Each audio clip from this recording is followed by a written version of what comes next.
പുതിയൊരു വീഡിയോയിലേക്ക് എല്ലാവർക്കും സ്വാഗതം. ഇന്നത്തെ എൻ്റെ റെസിപ്പി പച്ചമാങ്ങ കൊണ്ട് ഒരു ഒഴിച്ചു കറിയാണ്. വളരെ ടേസ്റ്റി ആയിട്ടുള്ള ഒരു മാങ്ങാക്കറിയാണിത്. എല്ലാവരും ഇതൊന്ന് ട്രൈ ചെയ്ത് നോക്കണം. വളരെ എളുപ്പത്തിൽ ഉണ്ടാക്കാൻ പറ്റുന്ന ഒരു കറിയാണ്.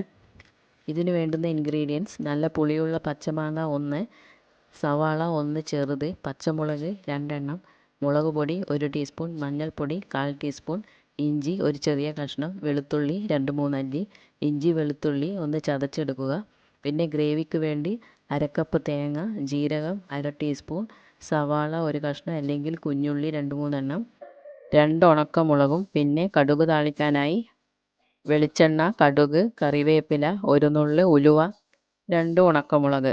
മാങ്ങ വൃത്തിയായി കഴുകി തൊലി കളഞ്ഞ് കഷ്ണങ്ങളാക്കുക. ഒരു പാത്രം അടുപ്പിൽ വെച്ച് ചൂടാകുമ്പോൾ അതിലേക്ക് 1 ടേബിൾ സ്പൂൺ വെളിച്ചെണ്ണ ഒഴിച്ചു കൊടുത്ത ശേഷം അതിലേക്ക് ഇഞ്ചി വെളുത്തുള്ളി ചതച്ചതും, പച്ചമുളക് കീറിയതും, സവാള അരിഞ്ഞതും ചേർത്ത് 2-3 മിനിറ്റ് വഴറ്റി കൊടുക്കുക. ശേഷം അതിലേക്ക് മുളക് പൊടിയും മഞ്ഞൾപ്പൊടിയും ചേർത്ത് പച്ചമണം മാറുന്നത് വരെ വഴറ്റുക. ആവശ്യത്തിന് ഉപ്പ് ചേർത്ത് കൊടുത്ത ശേഷം മാങ്ങ കഷ്ണങ്ങളും വേവാൻ ആവശ്യമായ വെള്ളവും ഒഴിച്ചു കൊടുക്കുക. മാങ്ങ ഉടഞ്ഞു പോകാതെ നോക്കണം. മിക്സിയുടെ ജാറിലേക്ക് തേങ്ങ, കുഞ്ഞുള്ളി, ജീരകം ചേർത്ത് അരയ്ക്കുക.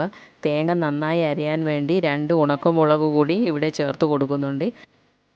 കറി നല്ലതുപോലെ തിളച്ച ശേഷം അരപ്പ് ചേർത്ത് കൊടുത്ത് ഒന്നുകൂടി തിളപ്പിച്ച് കടുക് താളിച്ച് ഒഴിച്ചു കൊടുക്കുക.